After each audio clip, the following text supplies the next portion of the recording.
All right, man. Welcome to Crow 777 Radio. This is episode 166. Jason Lindgren is with me, and we will be covering the onset of social media primarily. And we're going to address a lot of things. In the second hour, we're going to take Facebook head on, and that's by design, of course, because we don't want to be censored by speaking openly and truly about things of that nature. But one of the things we're going to address over and over, and we'll show it with the timeline and the companies that buy this, that, or the other thing, is that for some reason online, there can only be one. There is always one Amazon, one Facebook that matters. And even though there are other competitors, they limp along or they go away or they're simply outright bought and acquired. And there's a reason for all this. And I will remind everybody, in the AI series, we pointed out that the social surveillance and cultural rating system developed in China under a communist regime is now ported into Australia. It's a thing to watch. It's a thing to think about. Is everybody in this part of the world okay with living like that? I imagine we're all going to have to choose before long. Anyhow, let's jump in with Jason Lindgren, episode 166, and cover the onset of socialist media. Cheers. All right, man. Welcome to Crow 777 Radio. This is episode 166. Jason Lindgren is with me today, and we're going to take a break in the middle of the AI series that we're going to deliver in surveillance capitalism. But the topic we're going to cover today fits right in. We're just going to run through social media, and in some ways, you could almost consider the modern era as before social media and after social media, if you really think about what a big change social media brought to our world. But anyhow, welcome, Jason. And a fine good morning to you. And indeed, I would say that the AI info goes hand in hand with the social media stuff. Well, at this point, it's all run by what they like to call machine learning. And, we'll point this out here and there as we go through. But there will be a time in the future, I imagine, when people are writing the history of the early internet, which is why it's, we lived through this. So the information we lay down here, if nothing else, serves as a bit of a record from what we saw happen. Machine learning, that sounds like a good album title, doesn't it?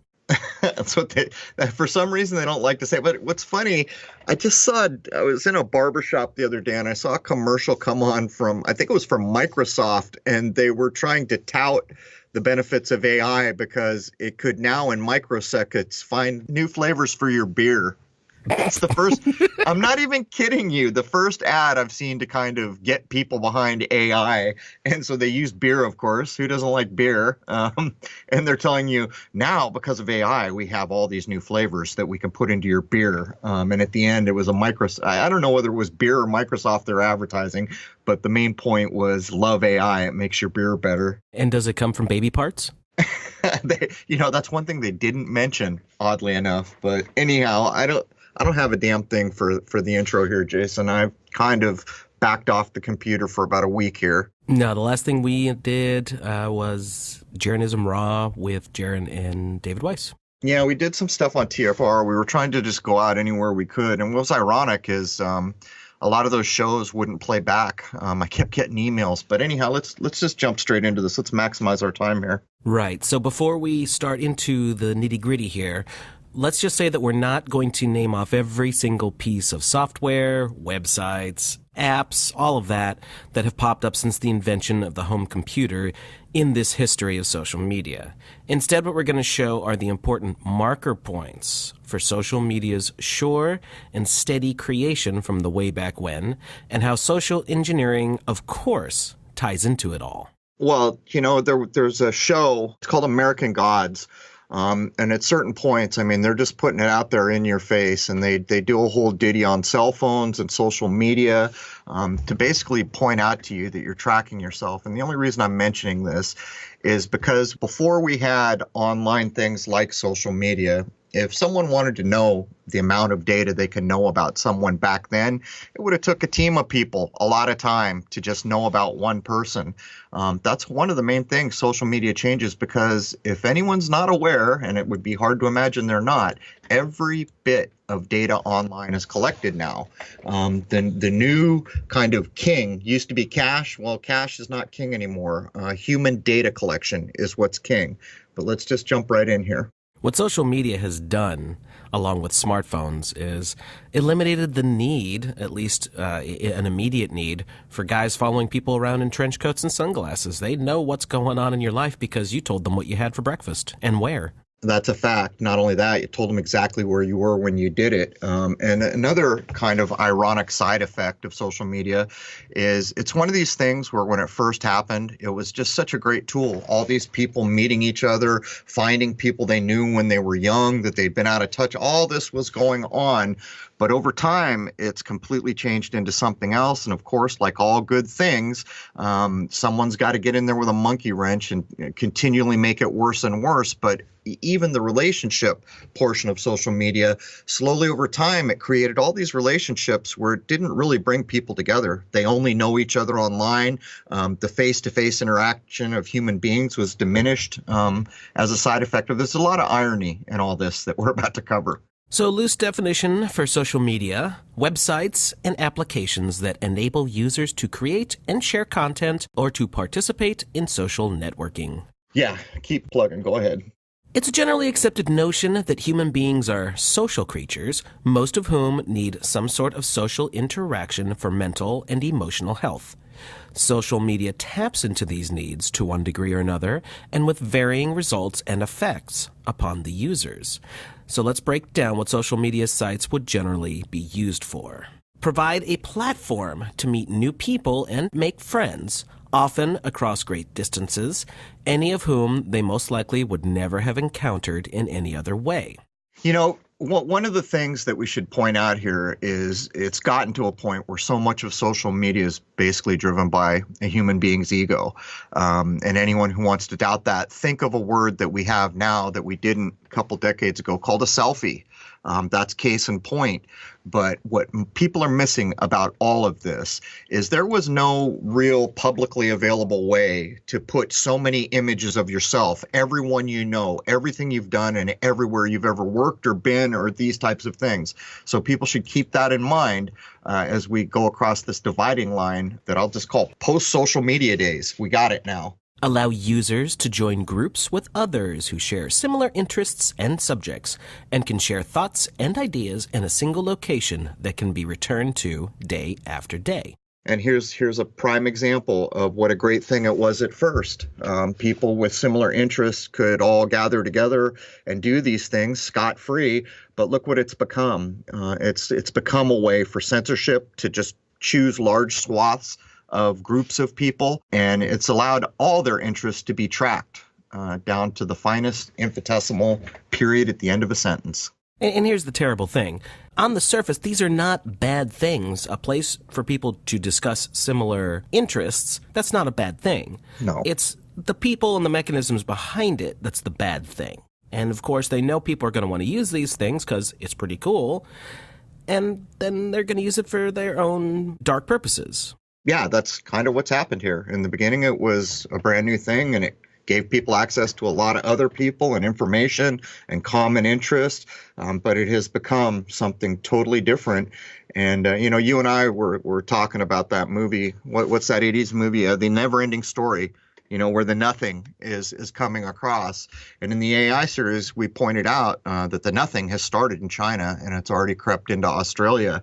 A big part of what we're going to cover in AI and the idea of this kind of changing sweep coming across the face of our world is driven by AI and social media. Well, Australia is not communist China. They should be booting those people right out of office immediately and undoing the damage that they're doing over there. That's the big difference right now. At least they can sort of do something about it, whereas in China, you have no prayer of doing anything. You'll get run over by a tank. It's an odd thing how these things come to be, because you can't imagine that some city or some group of people somewhere want surveillance nonstop everywhere they go. But look how quickly it came into Darwin, and look how quickly, I think it's Sydney, I don't know if I have that right, I think it's Sydney, has announced they're already going the same way. And this is all developed in what used to be considered communist China. And so, you and I can sit here and say, oh, how ridiculous this is, but guess what? It's coming our way. So maybe we shouldn't speak too quickly until we see how people in this part of the world respond to what's about to happen here. Apathetic. That's how I think they'll respond. I don't know. I hope not, but it remains to be seen. Well, there's only a small group of people fighting against 5G, and that's pretty freaking obvious how bad it is. Well, with the controls that we talk about in groups, it's hard to know how many people have concerns about this, that, or the other thing because the information is controlled at this point, isn't it? Your search returns are controlled. Groups that talk about things that certain corporations don't appreciate, they're controlled. So it's just very difficult to understand truly the size of any group of people that are concerned about this, that, or the other thing. Next, specialized forums or platforms can provide a large network to potentially find a new job or even a career, which we'll get into with things like LinkedIn later down the road. Other networks, Twitter being a good example, have become an instantaneous way to get a message blast out. Often this information can be seen as being raw, without any sort of mainstream media bias or opinion mixed in, as a written story would very likely contain, especially on a mainstream platform. Right, but here's the rub. I remember when Twitter first came out, and I thought, I forget, was it 140 characters? I probably got that wrong because I don't use social media that much. But I thought, who the hell wants to say a thing and be limited to just a sentence or two? But even in that, where you're thinking, well, people can speak freely, there's control mechanisms all around it. And it really skews the way people used to communicate to how they do it now. Most often, they are free, but as we have said many times, that if there is no product being sold, then you are the product. In fact, basically what we've done is we've taken all these free services, which probably one of the earliest maybe was email as an idea, where we just got to open up an account and use it. And there's plenty of social media platforms. Everybody knows the same thing is true. But in fact, what was going on is the data that was driving it all was the price of admission. And what's really ironic about it is even though people like the CEO of Sun Microsystems told us in 1999 there's no more privacy, no one believed them at the time. And as a matter of fact, I speak to people all the time currently that think that's just conspiratorial nonsense. They have no conception of the value of human data. All right, let's start doing the history. And we'll start with CompuServe. Founded in 1969 as CompuServe Network Incorporated, the earliest advertising shows the name with initial caps, in Columbus, Ohio, as a subsidiary of Golden United Life Insurance. The company objectives were twofold: to provide in-house computer processing support to Golden United Life Insurance, and to develop as an independent business in the computer time-sharing industry by renting time on its PDP-10 mid-range computers during business hours. It was spun off as a separate company in 1975. It was a major processing and time-sharing service all the way up to the 1980s. In the early 1990s, CompuServe was at its peak. It finally began to face real competition when AOL entered the internet field in 1991. By 1995, AOL became the leader for several years. The original 1969 technology used a very simple dial-up phone line system. Oh, good grief, I remember those. Oh, yeah. And people can look back. As AOL comes, it's right about the time the whole browser war nonsense was going on between Netscape and Microsoft. But, it wasn't too long ago, Jason, people still had email addresses with CompuServe in the email, and they were made fun of like that was some archaic dinosaur. But that's not the main point for this that I think is important is one line of research. I forget what it even was. And I was kind of surprised to read it at the time. But when I logicked it out, it made perfect sense, is that insurance companies apparently are some of the wealthiest corporations in the world. And during the research that I was doing, it claimed that it trumped oil companies by a significant amount. And so here we have a insurance company putting CompuServe on the map. So think about that. How about something we use day in, day out, and I don't think our lives would be the same without it, and that would be email. And email came about long before the internet or even ARPANET. Early email was simply a file directory, and that it would just put a message in another user's directory in a location where it would be seen when they logged into the system. This early concept was like leaving a digital post-it note. It is suggested that the first email system of this sort was Mailbox, which was used at the Massachusetts Institute of Technology, or MIT as it's commonly known, from as early as 1965. Another early program to send messages on the same computer was called Send Message. Some of the mainframe computers of this era might have had up to 100 users. Often they used what are called dumb terminals to access the mainframe from their work desks. Dumb terminals just connected to the mainframe with no storage capability or memory of their own, as they did all their work on the remote mainframe computer. Before computers began to be networked together, email could only be used to send messages to various users of the same computer. Once computers began to talk to each other over networks, however, the problem became a little more complex to deal with, as specific addresses were now needed. Right. And what most people don't realize is that as this started to clear military usage, which we probably don't really know much about, for obvious reasons, the EDU, or the university systems, is where this is happening. So the MIT here, as is stated, all the way back probably into the 60s, most people have no clue that if you look back, there was a beef at one point where it was claimed that MIT was in control of all the URLs, all the web addresses being put out. Now it's ICANN, or I forget what it is now, but there was a big to-do of people around the world complaining, why the hell does MIT control all of this? Well, here you go. Here's where the earliest emails are being cited. Computer-based mail and messaging became possible with the advent of the aforementioned time-sharing computers, such as CompuServe, in the 1960s. Informal methods of using shared files to pass messages were soon expanded into the first mail systems. Most developers of early mainframes and mini-computers developed similar but generally incompatible mail applications. This was, of course, a problem. Over time, a web of gateways and routing systems would link many of them.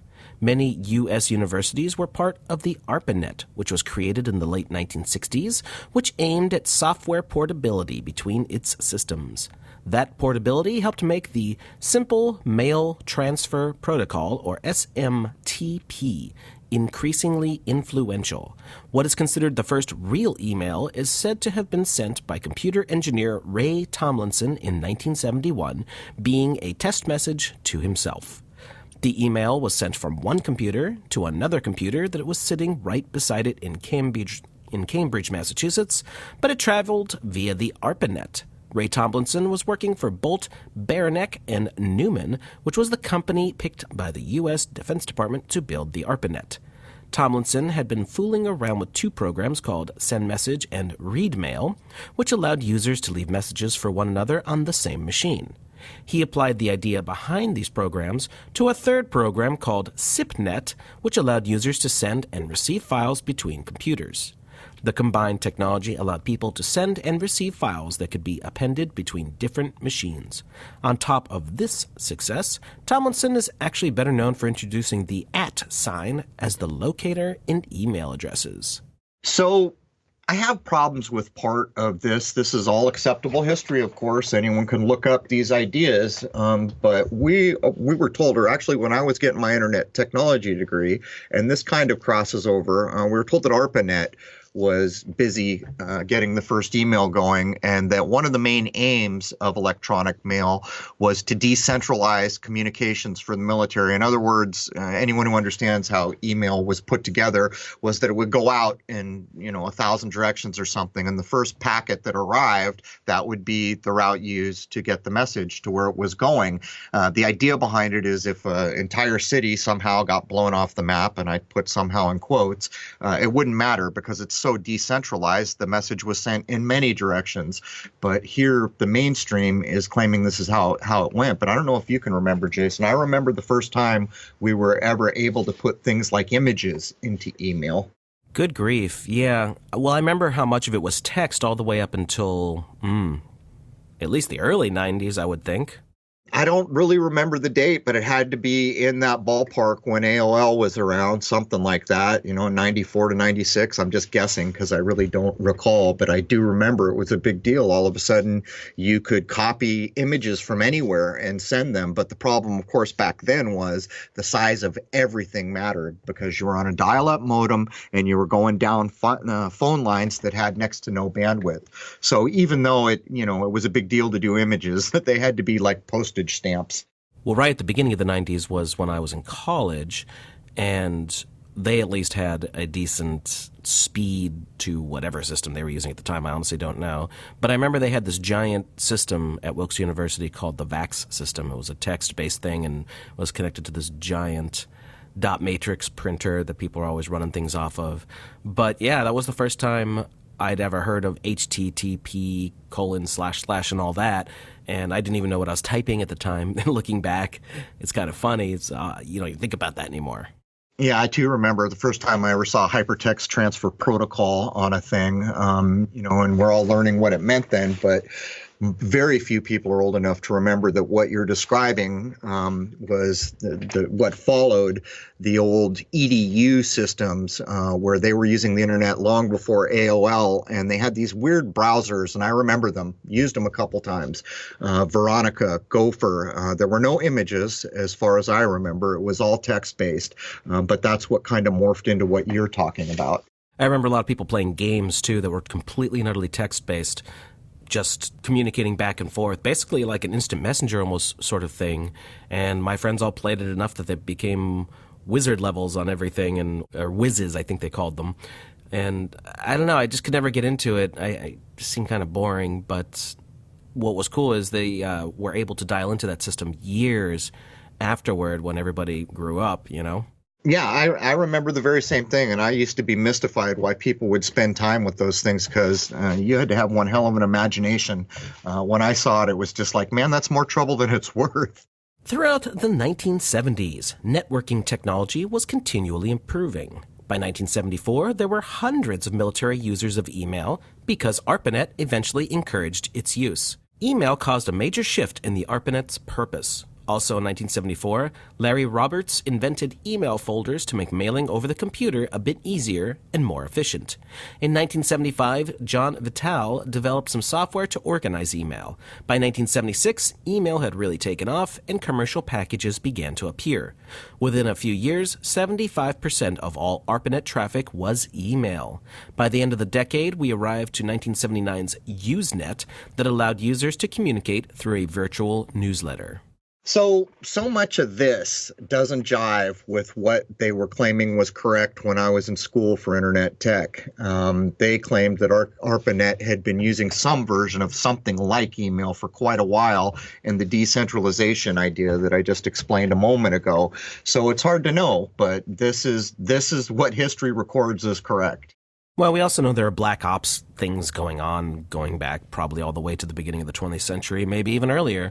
So they may have had their own systems that were running in a different way that were doing similar things, but there has to be a mainstream history to this for it to, as always, funnel down to everyday people.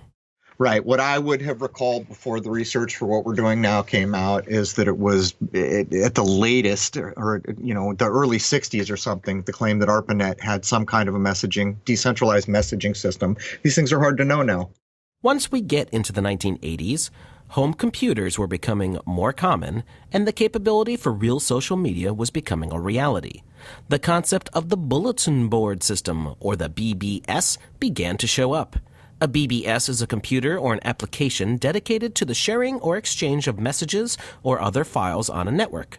The first ones were an electronic version of the type of bulletin board found on the wall in many workplaces, so the BBS was used to post simple messages between users.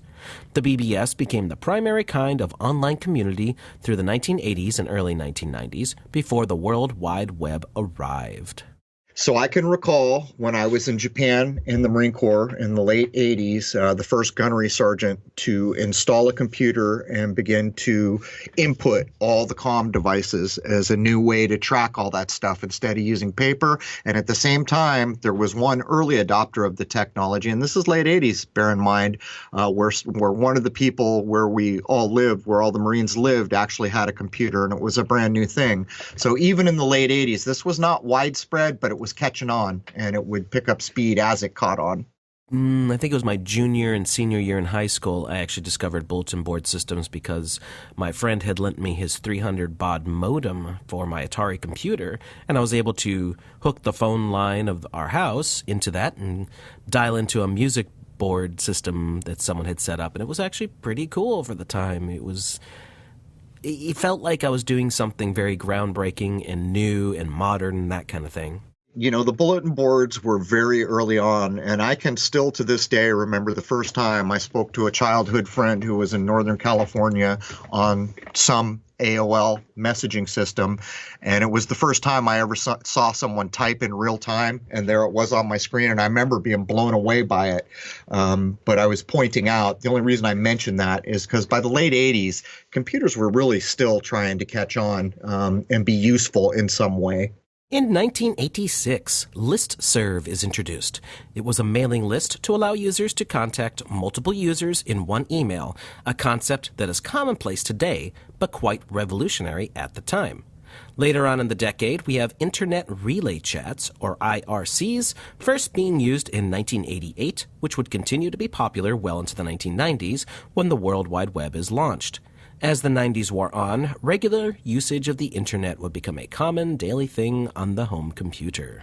This is an important point. I remember when the IRCs were here, it was like a little standalone window that would be on your computer, and you could chat in real time with people, send files, these types of things. That was a big deal through most of the 90s, I think, Jason, if I remember correctly. Yeah, I remember everyone just really getting into it, especially this IRC thing. That I remember in a big way. Yeah, it was a big deal when that first, everyone was doing it. And it's, you know, I don't really remember its demise. I remember when it was super popular, and I remember where I was working, so I know it was in the late 90s, but everyone was doing this at one point. 1988, IRC, Internet Relay Chat, gave birth to the modern chat movement.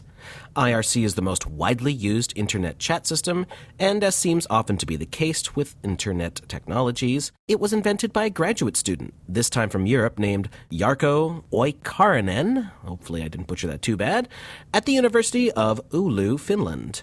During the summer of 1988, he was working at the University Department of Information Processing Science, where he administered the department's Sun Unix server, tolsun.ulu.fi, running on a public access bulletin board system called Oulu Box.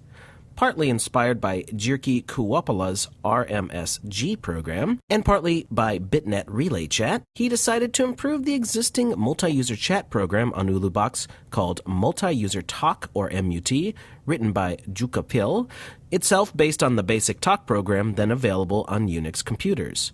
He called the resulting program IRC and first deployed it at the end of August of 1988. When IRC first started regularly hosting users, he asked some friends at Tampere University of Technology and Helsinki University of Technology to start running IRC servers to distribute the load. Other universities joined soon after. Markku Järvinen made the client program more usable by including support for Emacs editor commands, and before long, IRC was in use across Finland on the Finnish network Funet, and then on the Scandinavian network Nordunet. Arkurinen then got an account on the well-known machine ai.ai.mit.edu at the University of MIT, from which he recruited the first IRC user outside Scandinavia, Mike Jacobs, and gave the IRC software to Vijay Subramaniam. Subramaniam passed the software to his friends Jeff Trim at the University of Denver and David Blackman and Todd Ferguson at Oregon State University, who began running IRC on their machines, orion.care.do.edu and jacobcs.cs.orst.edu, respectively. They emailed Jarkko and obtained connections to the Finnish IRC network to create transatlantic connection, and the number of IRC servers began to grow rapidly across both North America and Europe. IRC became well known to the general public around the world in 1991, when its use skyrocketed as users logged on to get up-to-date information on Iraq's invasion of Kuwait through a functional IRC link into the country that stayed operational for a week after radio and television broadcasts had been cut off. In November of 1996, ICQ, a cross-platform instant messaging and VoIP or VoIP client, is launched. The name ICQ is taken from the English phrase, I seek you. Other popular chat systems will pop up later, such as AOL Instant Messenger in 1997, Yahoo Messenger in 1999, MSN Messenger, also known as Windows Live Messenger, also released in 1999. Windows Messenger is released in 2001 as part of Windows XP, which is a bundled version of MSN Messenger. And I do remember these things being all the rage. I'll tell you what, man, some of what you just covered was what I consider to be the Wild West of the internet. How many people out there were old enough to have used ICQ? This was one of the big IRC messengers. It was everywhere when I was just starting to work in the internet field. Everyone was using it. But I would point out one of the web addresses you gave here has AIAI in it. This is all the way back in 1988. So much for some of the claims that we see that AI hadn't really been online until close to the millennium. Been going on for a long, long time. In the 1990s, we see blogging develop. Links.net, created by Justin Hall, is considered the first blog that he created while he was a student at Swarthmore College in 1994. At that time, they weren't called blogs. He merely referred to it as his personal homepage. In 1997, weblog is officially coined. The word's creation has been attributed to Jorn Barger of the early blog called Robot Wisdom. The term was created to reflect the process of logging the web as he browsed. 1998 marks the first known instance of a blog on a mainstream news website when Jonathan Dube blogged Hurricane Bonnie for the Charlotte Observer. On October 20th, 1998, Open Diary, or OD, is founded, which is described as an early example of social networking software. The term weblog was shortened to just blog in 1999 by programmer Peter Merholtz. The original blogs had to be updated manually, often linked from a central homepage or archive. This wasn't very efficient, but unless you were a programmer who could create your own custom blogging platform, there just weren't any other options at this point in time. During these early years, a few different blogging platforms cropped up. LiveJournal is probably the most recognizable of the early sites. And then in 1999, the platform that would later become Blogger was started by Evan Williams and Meg Hurahan at Pyra Labs. Blogger is largely responsible for bringing blogging to the mainstream. After this, blogs would take off like a rocket aimed at the sea throughout the 2000s. In some ways, Jason, I remember the first blogs. I remember the people who were doing it. They were computer science majors, people who made websites. And it was really the precursor to what social media would become. But in those days, the weblog was almost like your own private social media, where you put up all these things about yourself, the things you're interested in, the things you'd like to write about, all these links, just anything about you, but you controlled it as almost like a private web page. It's almost like, in some ways, this was the first social media. At least that's the way I remember it. Because suddenly this person you knew, you could know all these things about them and interact with them through their blog page. It kind of seems like the concept that would be a precursor to MySpace as opposed to Facebook, because MySpace, you put a lot more things on it about yourself, whereas Facebook, you're just yapping about individual posts all the time. Right, and that's exactly the way I remember it. As a matter of fact, I remember when we got to a point where people could finally put up short music clips. For the most part, back in those days in the 90s, video wasn't coming down the pipe. As a matter of fact, my first job had a lot to do with trying to stuff video down a phone line. High-resolution video at that time being run at 10 frames a second on a very degraded image, and low resolution for the average phone line at 3 frames a second. That was the earliest video up through the 90s. I remember trying to watch the first trailer for The Fellowship of the Ring, coming down dial-up, waiting for the damn thing to load up, and we thought it was the coolest thing ever that we could see it that way. You know, that's so funny, Jason, because I remember that. It was actually released at a time that I remember very well, and I was doing the first internet ads that tried to incorporate video, and it was like this little postage stamp video at the frame rates I just mentioned. There was a little sniffer that would try to determine what bandwidth you had, so it could determine to give you 3 frames or 10. Actually, it might even been 8 frames. But one of the things that I had to figure out to do to all the videos was go skew all the whites and all the blacks out of the color palette so that it would reduce the overall weight of the color palette. This was about the time that Moviefone was about to be big for a while. And when you're saying frames, keep in mind that a standard movie is 24 frames per second, or standard television or anything like that. So you're really knocking stuff out of the image, which is why the early stuff online just didn't look that great. Well, what was funny is I was working with big corporations, but one of the first videos I did that looked really pretty good was the nonsensical National Geographic Super Croc. If people can remember when Super Croc came out, where they're telling you about this dinosaur crocodile that used to live in our world. I was producing the video for that, and it was the first time that I'd reached a level where the video looked pretty good.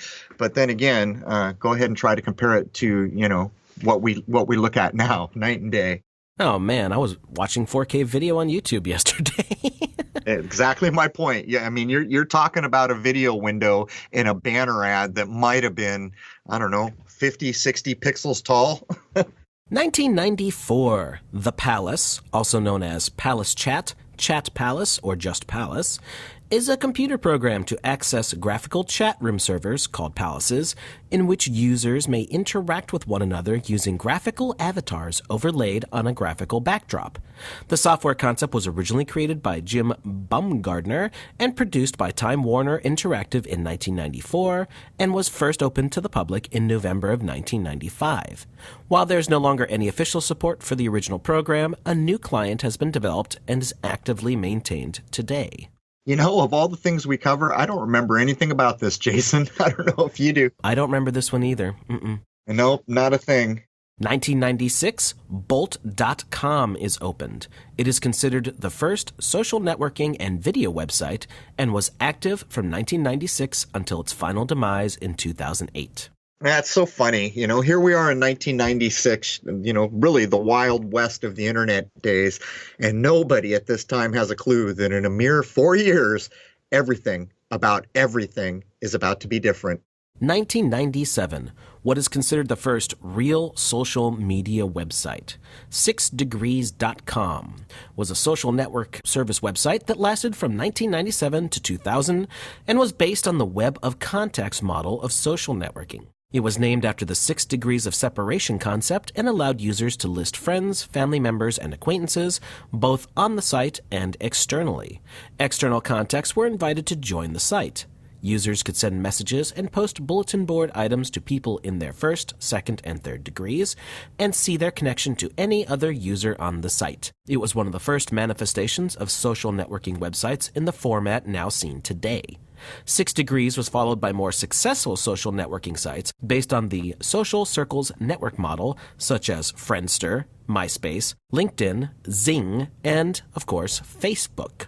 People who confirmed a relationship with an existing user but did not go on to register with the site continued to receive occasional email updates and solicitations. MacroView, later renamed to 6 Degrees, the company that developed the site, was founded by CEO Andrew Weinreich in May of 1996 and was based in New York City.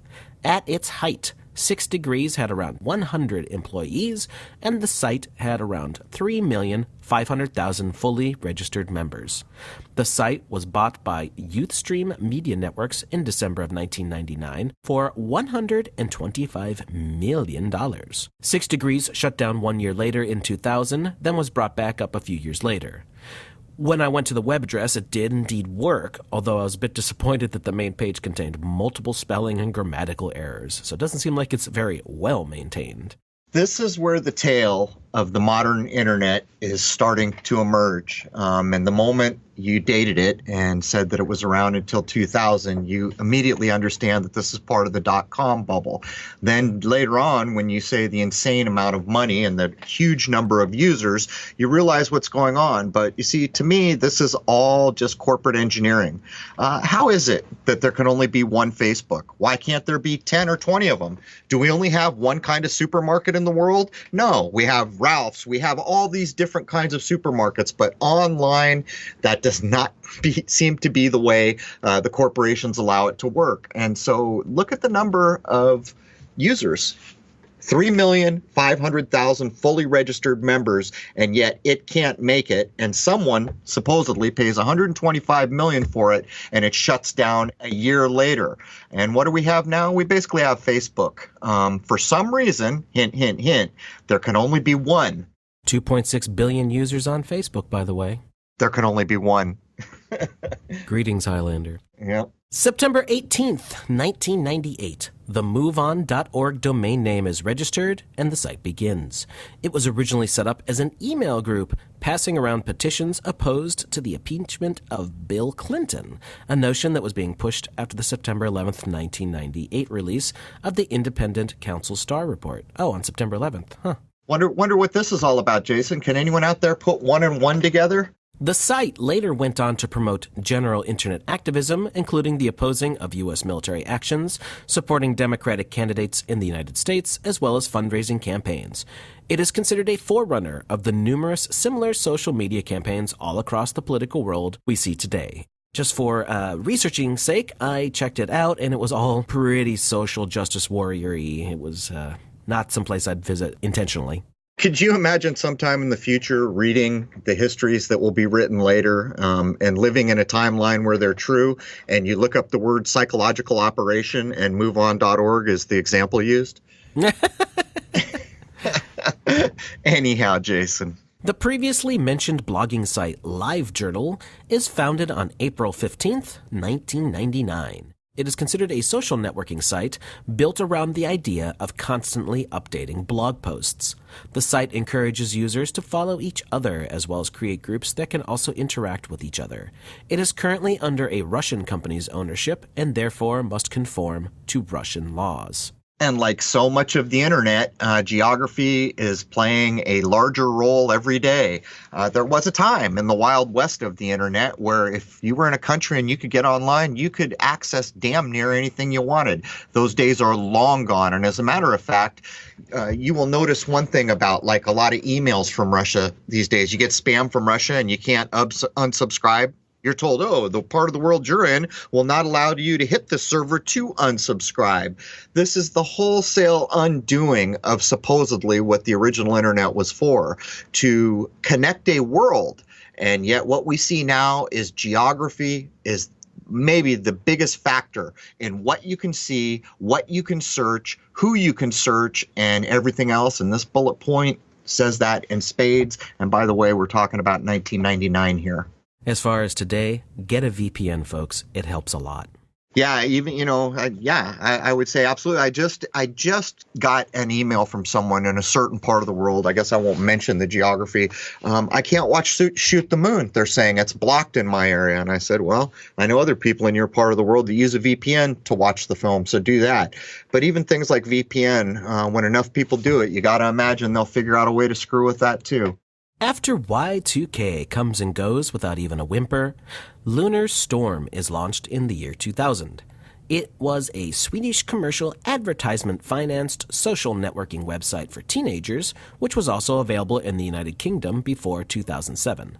Lunar Storm was operated by a company called Lunar Works. According to the company's official statistics, the website had 1.2 million members in 2007, of whom some 70% were 12 to 17-year-olds. The website drastically dropped in popularity since then, and in June of 2010 announced that Lunar Storm would be shut down on August 18th, 2010, due to lack of activity. I'll ask a simple question here before I make an obvious point. In the year 2000, how in the hell did they know the age demographics of their users unless that was part of the sign up and they're just taking the word of everyone who said how old they were? But I would imagine that very few 12-year-olds sign up for a thing and inform, the network I'm 12 years old. And this is right in the bailiwick of the nonsensical world we now exist in, which is Y2K is for me, Y2K is the officiating stamp in the timeline of history that proves what I'm saying to be correct. Y2K was billed to the world as the end of humanity, potentially, and your ATMs will quit working. All these things are going to happen. And I was working in a .com startup, and the first day we ever heard about it, we made a plan. We went in, we rolled all our servers forward. Nothing happened. We knew it was nonsense. But now we have 2020 hindsight. Y reduces to 7. 2 is 2. K is 11. 7 plus 2 is 9. K is 11. There is the stamp on the nonsensical, perverse kind of whatever you want to call it that we now live in daily. I was eating pancakes at a Perkins restaurant that night, and I knew it was going to be nothing, and we were up all night. So by the time we left, the papers had come out, and of course, the headlines were that absolutely nothing had occurred. Well, this is case in point for so much of what happens in our world. We didn't know a technical firm, and this is as the dot-com bubble starting to happen. So all the dot-com startups are looking at each other, their sites up, and I forget what they were called. They basically notified you which dot-com had failed that day. And this was a community. These people knew each other. They would call each other for help or call each other to say, guess what? We're going out of business tomorrow. Will you buy all our stuff for 50 cents on a dollar? These kinds of things going on. Every single place knew this was nonsense. And yet I can point to more than one family in the world that went out and spent something like $20,000 on 50-gallon drums of rice and all this other nonsense. And that was perpetuated, these ideas and that kind of activity, through their church. Not even kidding you. But this event, the Y2K event, is the official stamp in the record book of my life that separates a semi-sane existence to what we do now. Continuing on, we have the social networking service Habbo, or Habbo Hotel, coming into being in 2000, predominantly aimed at teenagers. The service allows users to create their own Habbo character and design hotel rooms, meet new friends, chat with other players, organize parties, look after virtual pets, create and play games, and complete quests. It has expanded to include 9 online communities or hotels with users in over 150 countries. As of August of 2012, over 273 million avatars have been registered, with an average 5 million unique visitors monthly. 90% of Habbo's users are said to be between the age of 13 and 18. There are currently 9 websites in operation. Well, I don't know a damn thing about this, but if the demographic is right, that's probably why 13 to 18. Do you know, have you even heard of this place, Jason? Maybe in passing, but no, not really. So what year is this? Is 2000, and we're already starting to get into the idea of online things that people possess that don't exist, like avatars and digital pets and these other things, places they're designing as if they could walk in the door and be there. This is a big dividing line at the millennium about how people think of things having value. Let me tell you something. Back in the early 90s, if you tried to convince someone that some digital online thing had value, they'd have laughed in your face. But look at us now. So much of what people consider to have value is wholly an online or digital thing that they will never hold in their hand. Well, this is also one of the big ones for creating an online persona that interacts with other people, and you can add to it as you go along. And that's a big part of it, too. And that's a big part of the early days of what I call the Wild West, where you're using the internet, but you're whoever you want to be. Those days are coming to an end. As Darwin, Australia ports out to Sydney, and Sydney ports out to wherever the heck is next for the Chinese surveillance capitalism coming our way, over time, there is, I'll tell you where we're headed. We're headed to a point where you have to be registered or licensed to use the internet. You want to log on, you got to ID yourself. You want to do something, you got to have the ID, the permission, the license to drive your car, the license to be on the internet. That is where all this is headed. Finite control. We covered this in the Decades series, but it still needs a mention on our timeline here. January 15th, 2001 is the official launch date for Wikipedia. Not exactly a social media website, but it is still an online community, and good grief, do a lot of people use it. A lot of people do use it, and a lot of people disparage it, but maybe there's a good reason why they do. It was launched in 2001. So much of the new world that we contend with every day was launched in 2001. 2002, Friendster.com goes live and is said to have been adopted by 3 million users within the first few months. Mainstream media publications such as Entertainment Weekly, Esquire, Spin, Time, US Weekly, and Vanity Fair all wrote about Friendster's success, with the founder appearing on magazine covers as well as doing the boring late-night chat shows. Friendster's rapid success inspired a generation of niche social networking websites, with examples like Elfster springing up. After years of ups and downs, this one had gone the way of the dodo like so many of the others. as did every website or service with stir on the end of it. Friend stir, elf stir, all the stirs. Makes you wonder what was really driving that kind of thing. But here we are in 2002, and it's citing all these big magazines and other things are covering them. We have just entered officially into the period of time where all magazines that had been with us throughout my lifetime are beginning to realize that their life in print media is under threat. Also in 2002, and still lasting to today in a certain form, Last FM is launched. It was one of the first online music databases and online radio streaming services, such as is, of course, extremely common today. Right. So the first time I ever used online streaming service, which was amazing at the time, all this music, all you had to do was look it up and it would stream right to your computer as you worked. The first time I was ever aware of that and used it regularly as I worked, writing code or whatever I was doing, was in 1998. Here we are in 2002. A lot of it was underground at first and it didn't work very well and the music quality was not great. But I would contend that Last FM is really not the first of these. Maybe it's recognized as big enough to be called first, but this was going on, in my estimation, since 98. In 2003, we have LinkedIn, and it is a business and employment-oriented service that operates via websites that then moved into mobile apps. Founded on December 28, 2002, and launched on May 5th of 2003, it is mainly used for professional networking, including employers posting jobs and job seekers posting their CVs or curriculum vitae. As of 2015, most of the company's revenue came from selling access to information about its members to recruiters and sales professionals. As of March 2019, LinkedIn had 610 million registered members in 200 countries. So if I had to venture a guess, and this is an educated guess, two of the most valuable databases in the Western world would have to be LinkedIn and Facebook.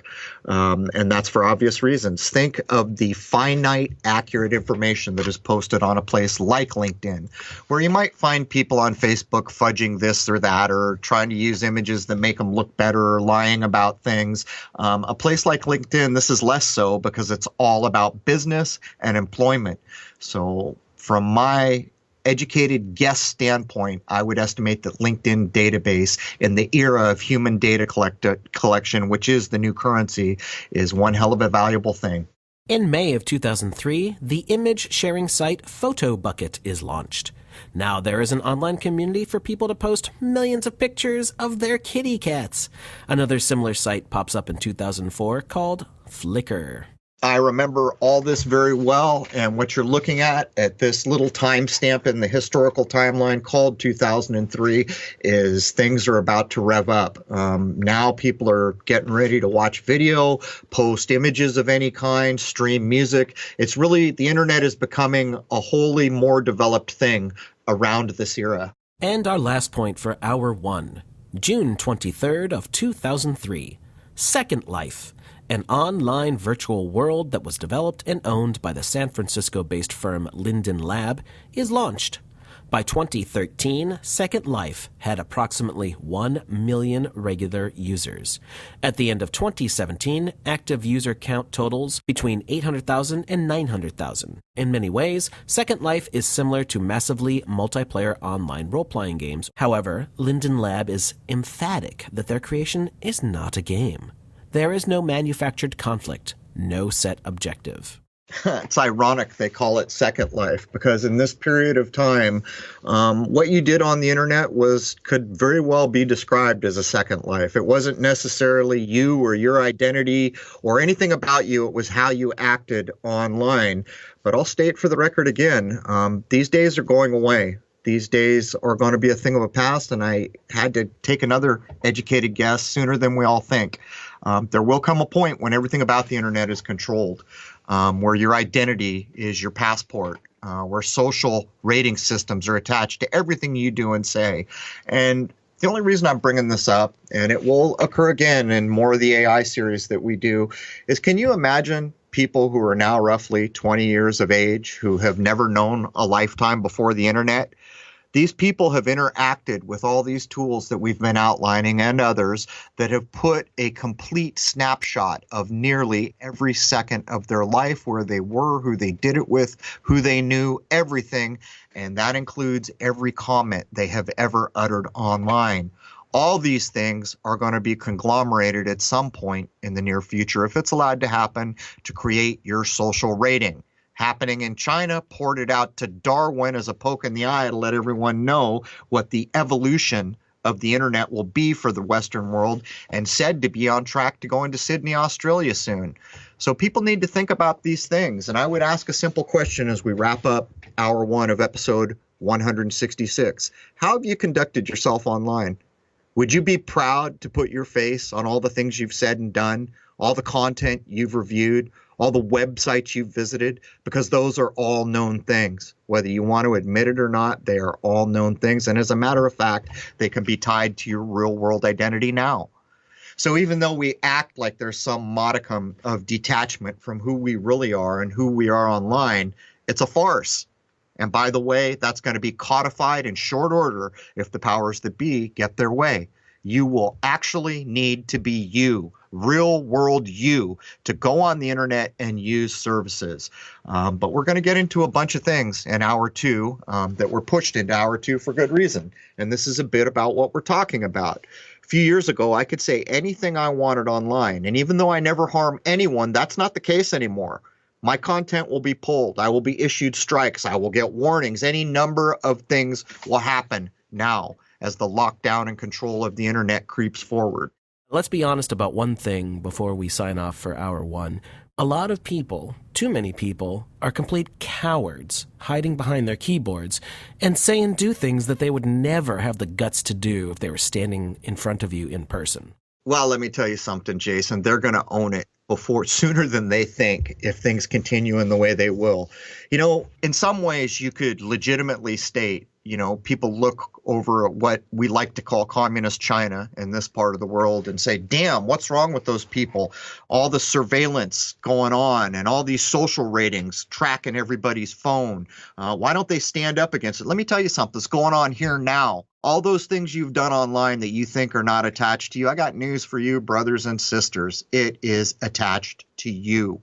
It's just not being enforced yet. It's being creepily, sneakily moved forward. So this part of the world that claims to be more familiar with the thing we call freedoms probably won't accept it. But I got news for you there, too. You're going to probably be expected to accept it a lot sooner than you think you're ready for, unless something big changes. Anyhow, that does bring hour one of episode 166, covering the onset of the modern internet and social media.